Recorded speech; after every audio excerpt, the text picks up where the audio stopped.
Hace pocos días, un directivo de la banca extranjera dijo en declaraciones obviamente reservadas que el crédito está tan muerto como la actividad y que de seguir así, con tasas de interés por las nubes y una caída irrefrenable del consumo, será tan probable reducir la inflación como acabar con un ejército de pequeñas y medianas empresas desaparecidas. Un directivo de banca extranjera. Esta confesión de partes es una de las tantas circulantes de modo casi permanente entre los grandes sectores corporativos que son beneficiados por el brutal programa de ajuste del gobierno. Hay entre ellos quienes piensan que debió haberse aprovechado la luna de miel inmediatamente posterior a la asunción de Macri para ejecutar un shock generalizado. Esto es, cuestionan a las autoridades económicas por derecha, aunque pueda resonar inverosímil. Son los empresarios que entienden, no solo los empresarios, que entienden a la receta aplicada como gradualista, en lugar de haberse dispuesto de entrada a un remedio ortodoxo que, según pasa el tiempo, se torna inviable por la reacción social y el desgaste gubernamental. Son los Gurkas que extrañan el sinceramiento del menemato a comienzos de los 90. En aquel entonces, ¿se acuerdan? Roy, Rapanelli, ¿se acuerdan?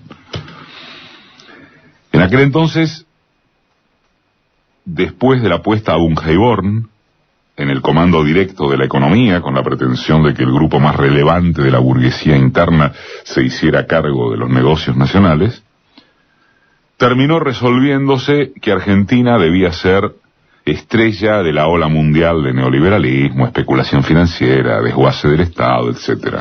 Cavallo fue el agente del 1 a 1 con el dólar, que reprodujo a Martínez de Oz. Literalmente remataron al país y la fiesta, sostenida por las expectativas consumistas de unas vastas franjas de clase media que no aprenden más, acabó, como se sabe, en el 2001, o poquito antes. La diferencia con esa etapa, para quienes sueñan con su reproducción, es que al revés de ahora, no había, en aquel entonces, comienzos de los 90, no había un proyecto político o una experiencia capaz de demostrar que se podía otra cosa. El vacío de alternativas se había llevado puesto al alfonsinismo y la bandeja, en términos de esperanzas masivas, estaba servida para el saqueo. Hoy, con todos los errores e insuficiencias que quieran atribuirse a la etapa kirchnerista, el escenario dista de ser el mismo porque, aunque no parezca, gracias a la maquinaria comunicacional hegemónica, sí que continúa existiendo el piso y su liderazgo recortado, pero el liderazgo al fin, de las conquistas sociales y la energía combativa, protestataria o disgustada, como ustedes quieran. La muchedumbre masiva el 24 de marzo, la que acompañó a Cristina el 13 de abril y la impresionante manifestación gremial del otro viernes, son prueba incontrastable de una capacidad de reacción que no tiene nada que ver con el desierto popular que había hace 25 años. Las gerencias intelectuales y operativas de esos núcleos de los que hablábamos al comienzo, núcleos convencidos de que a la derecha de Macri no está la pared, sino algunas probabilidades más feroces todavía, confían en que el momento da para creer en un símil del comienzo de los 90. Según esa interpretación, lo que se vive es una instancia fusible.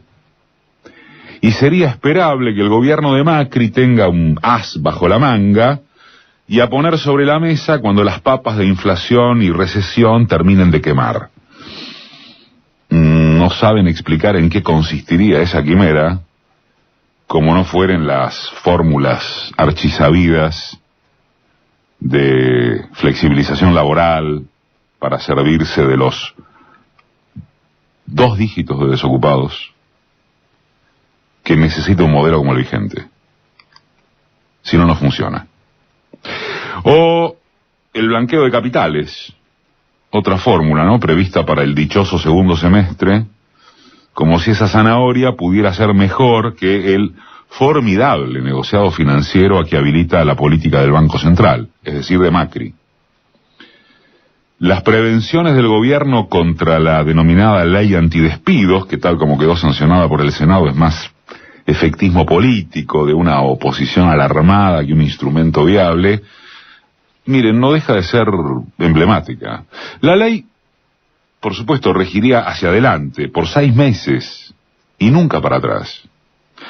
Si tanto se descansa en la recuperación económica a partir de mediados de año, ¿cuál es el problema de impedir los despidos durante un lapso tan corto?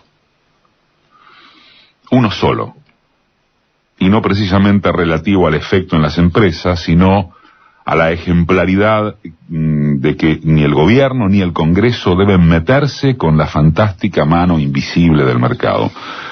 Por fuera de artilugios parlamentarios, a lo que el Ejecutivo ya echa mano para sacar al córner a como sea, Macri tiene la decisión de vetar la ley. Porque obedece a sus intereses de clase, no a dudosos perjuicios políticos. La mayoría relativa, silenciosa, achicada, que según todas las encuestas aún lo apoya a Macri, seguiría esperando de él que muestre imagen de dureza frente a las presiones de atorrantes sindicales, mierda acá, y esas esferas por el estilo, que más bien responden a la sección estrictamente gorila de sus votantes.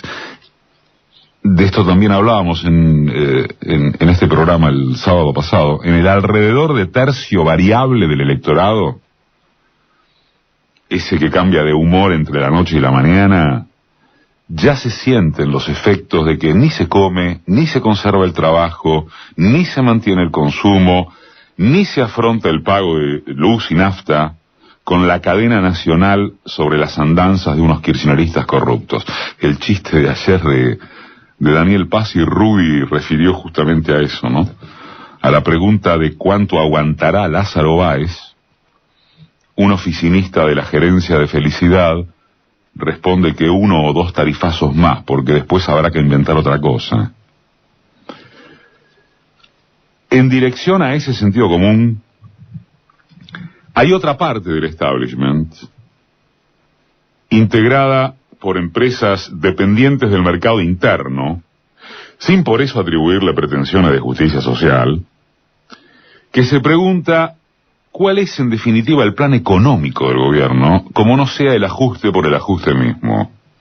Inclusive, esta inquietud es admitida por las consultoras de los grandes grupos locales y transnacionalizados, que son insospechables de rasgo populista alguno.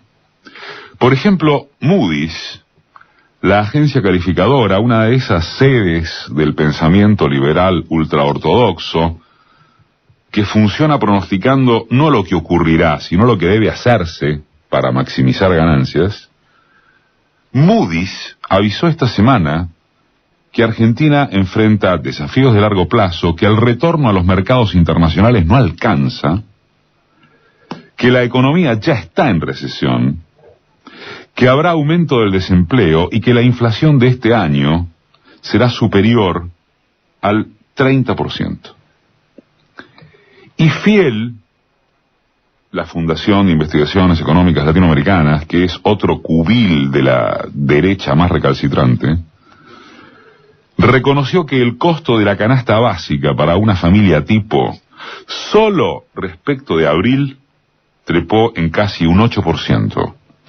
Y ya había advertido que la devaluación multiplicó los costos en pesos de los subsidios energéticos. Del aumento de la nafta, que según el humorista Juan José Aranguren, ministro de Energía, hombre de Shell, debe llevar a que, llegado el caso, no se saque el auto, apenas 1/3 se destina a ingresos fiscales. El resto va a las arcas petroleras, y eso se llama decisión política, por la cual implementan el mecanismo extorsivo de no perjudicar a los trabajadores de esas compañías, porque de otra manera cesarían en la actividad. Igual ayer hubo la manifestación más importante en la historia de Chubut. 50.000 personas salieron a la calle en Comodoro Rivadavia. 50.000 en una ciudad de 300.000, por la situación de los trabajadores de la industria petrolera. Es el Estado retirándose como árbitro regulador, y es lo que se multiplica en todos los ámbitos de la economía. Es lo determinante del ajuste general en la seguridad o ilusión de que los ajustados no reaccionen, porque comprenderán que el pasado fue peor y que la copa derramada de los ricos, como jamás se produjo, habrá de alcanzarlos.